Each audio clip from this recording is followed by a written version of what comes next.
Dear students, Assalamu alaikum. Welcome to the YouTube channel English Language and Literature. In our previous two videos, I have already explained you the poem An Evening Wet with Rain by Vedpal Deep. And today I am going to explain the questions and literary devices of this very lesson. तो इसका जो text है वो मैंने already explain किया है, उसके भी ऑलरेडी मैंने 2 वीडियोस अपलोड किए हैं, वो आप देख सकते हैं। आज हम इसके जो क्वेश्चंस हैं वो हम आज देखेंगे कि पॉइंट यहाँ पे क्या कह रहा है और जो इसके क्वेश्चंस है वो क्या है। तो ग्लॉसरी हमने ऑलरेडी देख ली हैं। इसके बाद जो इसके क्वेश्चंस हैं that is what are the memories that poet talks of in the poem that poet talks about in the poem। कौन कौन सी मेमोरीज हैं, याददाश्तें हैं जो शायर को याद आ रही हैं और जिसके बारे में वो बात कर रहा है इन दिस वेरी पोइम, इस पोइम में। तो दूसरा है what kind of atmosphere is created in the poem. Poem में कैसा एटमॉस्फेयर है, ये जॉली है, कॉमिक है, सीरियस है, या एक वो एरी एटमॉस्फेयर है। तो and then there is what makes the poet tired. शायर को किस चीज़ ने थका दिया है, कौन सी ऐसी चीज़ हैं जिससे शायर को लग रहा है कि वो अब थक गया है, that he have lost the hope, वो अपनी उसकी जो उम्मीद है वो टूट चुकी है। Then there is what has darkness the evening of the poet's life. किस चीज़ ने शायर की जो इवनिंग है, शाम है ज़िंदगी की, उसको डार्क किया है, उसको अंधेरे से भर दिया है। Then there is discuss the poet is regret in the poem. शायर को किस चीज़ का रेगरेट है, किस चीज़ का पछतावा है और कौन सी चीज़ उसको सता रही है। तो ये इसके क्वेश्चन है। इसके बाद इसके लिटरेरी डिवाइसेस है वो हम देखेंगे।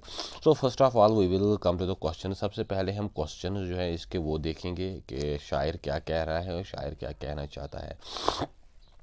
What are the memories that the poet talks about in the poem. कौन सी ऐसी मेमोरीज हैं जो शायर यहाँ पे बात कर रहा है, that poet talks with us about in the poem. जो शायर हमसे कह रहा है कि कौन कौन सी यादाश्तें हैं उसकी। इन the poem the poet Vedpal Deep talks about his childhood memories. इस पोइम में जो शायर है वेदपाल दीप, वो जिन मेमोरीज की बात कर रहा है वो उसकी चाइल्डहुड की है, बचपन की, क्योंकि बचपन की यादें तो हमेशा से ही हर किसी की खूबसूरती होती हैं। He remembers the days when he used to stand alone in his courtyard. उसको वो वक्त याद आ रहा है जब वो अपने आंगन में अकेला खड़ा होता था। Listening to the sweet sound of cool breezes. और जो वो सुबह की ठंडी हवा आती थी, तो ब्रीज जो आती थी नसीम सबा, तो वो उसकी जो वो साउंड, वो आवाज़ जो आती थी वो सुनता था। Those were the days when the life was full of Joy and hope.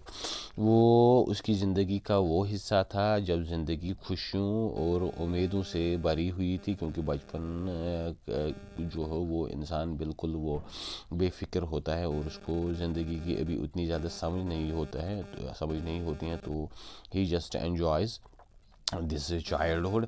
The waves of air used to bring so sweet and melodious sound that it seemed to him। शायर को लग रहा है कि जो ये वेव्स थे, हवा थी, वो अपने साथ बड़ी खूबसूरत और बड़ी मज़ेदार आवाज़ लाती थी। उसको लगता था द साउंड ऑफ सिम्बल्स, जो वो सिम्बल्स होते थे, सिम्बल्स वो एक म्यूज़िकल इंस्ट्रूमेंट होता है, वो थालियों के जैसे जो आपस में वो टकरा के उससे वो आवाज़ निकलती है। Very pleasant to listen and his heart would then be filled with joy. इसकी आवाज़ जो होती थी, it was very pleasant to listen, इसको सुनना बड़ा अच्छा लगता था टू दिस पोइट, जो पोइट था हमारा Vedpal Deep. And his heart would then be filled with joy, और उसका जो हार्ट था, दिल था, वो खुशियों से भर जाता था। सो शायर की ये जो मेमोरीज़ हैं यहाँ पे जिसके बारे में मैं वो बात कर रहा है, वो उसकी चाइल्डहुड मेमोरीज़ है, बचपन की यादें जो उसको अभी याद आ रही हैं, क्योंकि वो अपनी ज़िंदगी के आखिरी स्टेज पे पहुंच गया है। Then there is the next question, what kind of atmosphere is created in the poem. इस पोइम में कैसा एटमॉस्फेयर क्रिएट किया गया है। In the poem serious and sad atmosphere has been created with the dark wet evening that portrays sadness. इस poem में एक मैंने आपको जैसे कि पोइम में बताया कि एक एरी और साइलेंट एटमॉस्फेयर है। साइलेंट एटमॉस्फेयर हमेशा वो सीरियस टाइप का होता है एंड सैड, और जिसमें वो एक सैडनेस सी हो। तो इस पोइम में वैसे एटमॉस्फेयर है created with dark wet evening. और दूसरी चीज़ जो यहाँ पे बताई गई है, वो जो इवनिंग का टाइम है, दैट इज़ डार्क, वो बड़ा अंधेरा है उस वक्त, वेट बारिश से तर है, दैट पोर्ट्रेज सैडनेस, और वो जो लोकेल है, वो जो सेटिंग है, वो भी इस सैडनेस को ही पोर्ट्रे करती है, होपलेसनेस, नाउमेदी and depression of the point, और जो शायर डिप्रेशन का शिकार हुआ है, स्ट्रेस का शिकार हुआ है, because he has reached the last stage of his life, क्योंकि वो अपनी ज़िंदगी की आखिरी मंजिल पे पहुँच चुका है। He doesn't know where to stand and what to do as he is quite unaware of his destination. शायर को ये पता नहीं है where to stand, कहाँ पे खड़ा हो जाए, and what to do, और क्या करे, as he is quite unaware of his destination, क्योंकि उसको बिल्कुल अपनी मंजिल का अभी कोई आइडिया नहीं आ रहा है कि उसकी मंजिल क्या होगी, उसका अंजाम क्या होगा। So he is wandering through the desolate lane in the evening wet with rain, इसलिए वो उस बिल्कुल वो डेजोलेट, जो अभी वो वैरान सी गली है जिसमें से कोई नहीं जा रहा है, शायर उसी से गली से अभी जा रहा है, उसी रास्ते से जा रहा है, वेट विद रेन, जो इस बारिश से बिल्कुल तर हो चुकी है, जिसमें वो कीचड़ है और पानी जमा हो गया है, and the point is going through that very lane, शायर उसी लेन से अभी जा रहा है। Then there is the question what makes the point tired, शायर किस चीज़ से थक चुका है, वो किसी काम से थक चुका है, या there is something else which makes the point tired, या कोई और चीज़ है जिससे हमारा जो पॉइंट है वेदवालदीप वो थक चुका है, किस चीज़ से। The whole atmosphere created in the point makes the point tired as he is in the evening of his life and no hope is left for him. जो पूरा एटमॉस्फेयर इस पोइम में क्रिएट किया गया है, मेक्स द पोएट टायर्ड, इसी से हमारा जो शायर है वो थक चुका है, and he is in the evening of his life, क्योंकि उसकी ज़िंदगी की शाम हो चुकी है, उसकी ज़िंदगी का जो एंड है वो करीब आ चुका है, and no hope is left for him, और उसको कोई उम्मीद नज़र नहीं आ रही है, कोई उसके आस्था या कोई होप उसको नज़र नहीं आ रही है कि वो अब कुछ कर सके। The sleepless nights have made his eyes very heavy, क्योंकि शायर जो है उसने काफ़ी रातें बिना नींद के गुजारी है, उससे उसकी आंखें बिल्कुल बोझल सी हैं, एंड हिज बॉडी इज़ फेवरिश, और उसकी जो बॉडी है वो बिल्कुल फेवरिश सी है, उसमें बिल्कुल ऐसा लग रहा है कि उसको जैसे फेवर है, बुखार का शिकार है, वो बुखार हो गया है। हिज माइंड इज़ एग्जॉस्टेड, उसका जो माइंड है वो बिल्कुल एग्जॉस्टेड हो चुका है, he is not able to comprehend, उसको अब समझ नहीं आ रहा है, and his heart is painful, और उसका दिल जो है वो बड़ा रंजीदा है, बड़ा दुख ज़दा है, बड़ा तकलीफ ज़दा है। द ग्राउंड इज स्लिपरी, और जो नीचे ग्राउंड है, जो ज़मीन है, वो चूँकि बारिश से स्लिपरी हो चुकी है, उसमें वो चिपचिपाहट आ गई है, उसमें कीचड़ है। There is no place for him to stand and he is looking for some spot rest, शायर को अब कोई जगह नहीं मिल रही है, कोई आशियाना नहीं मिल रहा है जहाँ वो कुछ देर के लिए खड़ा हो जाए, and he is looking for some spot rest, और वो थोड़ी बहुत जगह ढूंढ रहा है ताकि वो कहीं पे रेस्ट कर सके, कहीं पे आराम कर सके। Then there is what has darkened the evening of the poet is life, शायर की ज़िंदगी की जो शाम है, किस चीज़ ने उस पर अंधेरा डाल दिया है, अंधेरे से भर दिया है।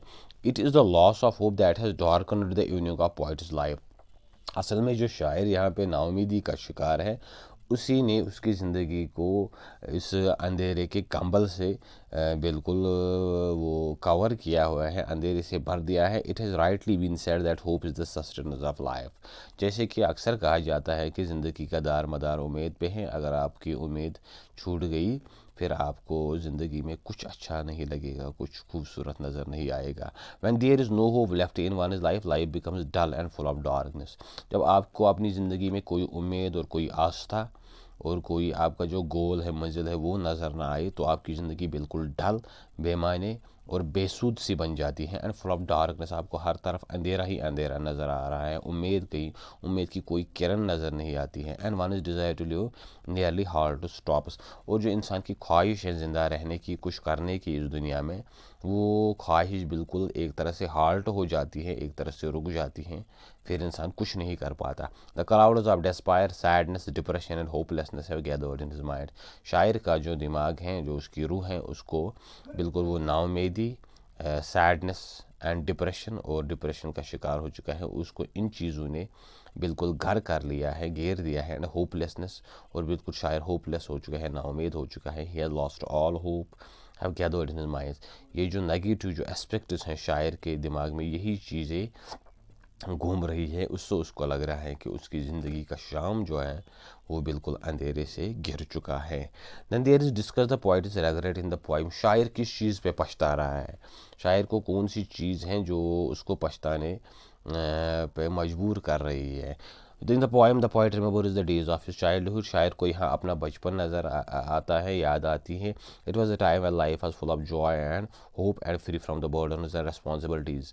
शायर को वो वक्त आ रहा है जब वो बिल्कुल ये रेस्पॉन्सिबिलिटीज़, जिम्मेदारियों और दूसरी जो होती हैं ये ड्यूटीज़, आपके जो हुकूक फ़राइज़ हैं, उनसे बिल्कुल वो फ्री था और उसकी ज़िंदगी बड़ी खूबसूरत थी। But in contrast the point has reached the last stage of life and he regrets that the past days of his childhood do not return. शायर चूँकि अब अपनी ज़िंदगी के आखिरी मरहले पे हैं, on the last stage of life, जैसे शेक्सपियर ने वो पोइम लिखी थी 7 स्टेज ऑफ लाइफ, जो आपका लास्ट स्टेज होता है जब आप अपनी ज़िंदगी के आखिरी स्टेज पे होते हैं, शायर वहीं पे है और उसको पता है कि अब उसका बचपन वापस नहीं आ सकता। He finds no way to call back times that are past and gone. उसको बिल्कुल ये समझ नहीं आ रहा है कि वो अपने वो वक्त जो है पास्ट गुजरा हुआ उसको कैसे वापस ला सके। There is no hope and joy. अब उसके पास कोई उम्मीद नहीं है, कोई जॉय नहीं है लेफ़्ट फॉर हम उसके लिए। सो ही फील इज़ डिजेक्टेड। वो बिल्कुल अब डिजेक्टेड सा हो चुका है, बिल्कुल नाउम्मीद सा हो चुका है। एंड इज़ डिसअपॉइंटेड, और बिल्कुल डिसअपॉइंटेड, बिल्कुल वो उसने हर उसकी जो एक्सपेक्टेशंस हैं वो बिल्कुल ख़त्म हो चुकी हैं। It is is mental weariness. शायर चूँकि मेंटल जहनी तौर थक चुका है, उसका जो दिमाग है वो थक चुका है, उसका जो सोचने की जो ताकत है वो नहीं रही है। एंड फिज़िकल एग्जॉशन, और अपना जिस्मानी जो उसकी ताकत है वो भी ख़त्म हो चुकी है, which makes him look for some support rest. इसीलिए वो कहीं पे कोई जगह सी ढूंढ रहा है थोड़ी बहुत, ताकि वो कुछ देर के लिए रेस्ट कर सके। So these are the textual questions of this very lesson. Then there is learning about the literary device. जो यहाँ पे जो पोइट ने यहाँ पे कोई लिटरेरी डिवाइस, पोइटिक टेक्निक इस्तेमाल की है। In this very poem we have to learn about that. Comment on the imagery used by poet in this poem. हमको यहाँ पे इमेजरी देखनी है, जो तख़य्युल है, जो फिगरेटिव लैंग्वेज है, that the poet has employed in the poem in order to create the effect, ताकि एक इफ़ेक्ट बना सके, एक इम्प्रेशन बना सके ऑन द रीडर, जो रीडर है उस पर। तो हमको वो चीज़ देखनी है वो क्या है, इमेजरी इसकी क्या है। The poet Vedpal Deep, known as the greatest pictorial artist. Vedpal Deep चूँकि एक बड़ा पिक्टोरियल आर्टिस्ट है यूज्ड पिक्टोरियल इमेजरी। उसने बड़ा वो तस्वुरती एक वो पिक्चर की जैसे एक इमेज क्रिएट करने की कोशिश की है हमारे जहन में। तो इस पोइम में भी शायर ने वैसा ही किया है। And evening wet with rain, एक ऐसी शाम जब बारिश हो रही थी। He create is a clear picture of sides, वो बिल्कुल एक पिक्चर सी हमारे जहन में बना रहा है और हमको ऐसे लग रहा है कि जैसे सच में बारिश हो रही हो। And sounds of an evening wet with rain, और बिल्कुल वैसी ही एक वो साउंड्स कैसा नज़ारा होता है जब बारिश गिर रही होती है, that site and that sound. तो बिल्कुल वो एक एटमॉस्फेयर सा क्रिएट करने की कोशिश की है, हमको भी ऐसा ही लगता है। The whole atmosphere created in the poem portraits his sadness. इस पोइम में जो भी ये एटमॉस्फेयर क्रिएट करने की कोशिश की है, ये इसकी सैडनेस को दर्शाता है। जो पोइट है, होपलेसनेस, नाउम्मीदी एंड डिप्रेशन, और डिप्रेशन क्योंकि एक ग्लोमी सा एटमॉस्फेयर, एक बड़ा वो डिप्रेशन से फुल एटमॉस्फेयर पोइट ने यहाँ पे पेश करने की कोशिश की है। यह यूज द वर्ड पिक्चर्स, उसने अब कुछ पिक्चर्स की हैं, वर्ड कुछ ऐसे अल्फा जो हमारे जहन में एक तस्वीर बनाते हैं। एंड द साउंड पिक्चर्स, कुछ ऐसी आवाज़ें, कुछ ऐसे साउंड वर्ड्स जो हमें कुछ चीज़ों की याद दिलाते हैं। As well for example windows, यहाँ पे खिड़कियों का डोर्स, दरवाजे। एवनिंग्स, जो सिल होती हैं of the house are wet, ये सब बारिश से तर हो चुके थे। तो हमको ऐसा लगता है कि बिल्कुल बहुत ज़्यादा बारिश हो गई होगी, इसी वजह से ये सब चीज़ें वेट हो गई है, सोकड़ तार हो गई है।